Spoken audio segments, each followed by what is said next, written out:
Sir.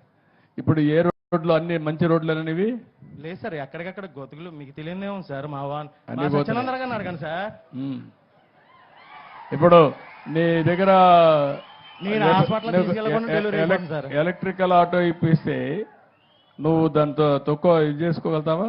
పోతుంది ఇప్పుడు అంటే గోతులు ఎక్కువ ఉంటే. గోతులు ఎక్కువ ఉంటే ప్రాబ్లమ్స్ ఎక్కువ వస్తాయి సార్ ఎలక్ట్రిక్ ఆటో. ఇది అయిపోయి మళ్ళీ నీతో మాట్లాడతాను, నీకేం చేయాలో చూస్తాను. ఓకే, నీతి నిజాయితీ సంతోషం.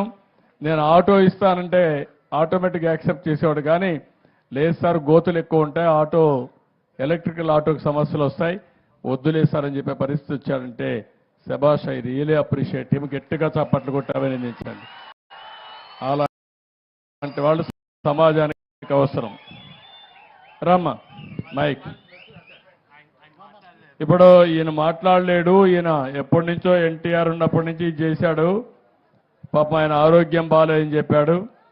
ఈయన సూర్యనారాయణ పోలిశెట్టి వీర వెంకట సత్యనారాయణ వీర వెంకట సత్యనారాయణ, ఇక్కడే చల్లపల్లి.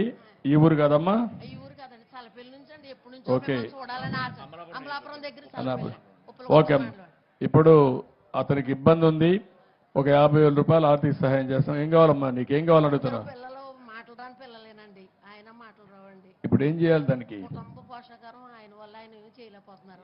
ఏం కావాలి? ఏం చేస్తే అవుతుంది?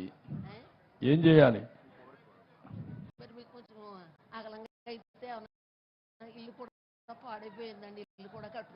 ఒక 1,00,000 రూపాయలు ఇవ్వండి, మళ్ళీ 5 నుండి ఇల్లు అవన్నీ కట్టించండి, శాంక్షన్ చేయండి. నేను చేయమండి, ఇల్లు అవన్నీ శాంక్షన్ చేస్తాం, 1,00,000 రూపాయలు ఇస్తాం. ఓకే ఓకే అమ్మ తల్లి, థ్యాంక్ యూ. ఇంకెవరన్నా ఏమైనా చెప్పే పరిస్థితులు ఉన్నారా? గ్రామానికి ఒక సందేశం.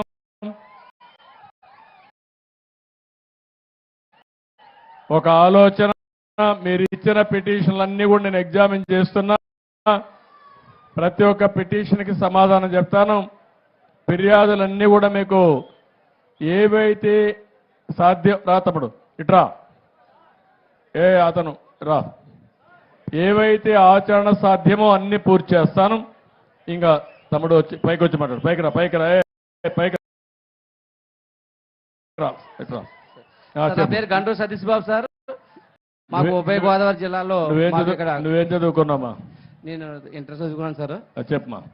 మాకు గోదావరి ఇంకా ఇక్కడ గోదావరి ఉందండి. ఇక్కడ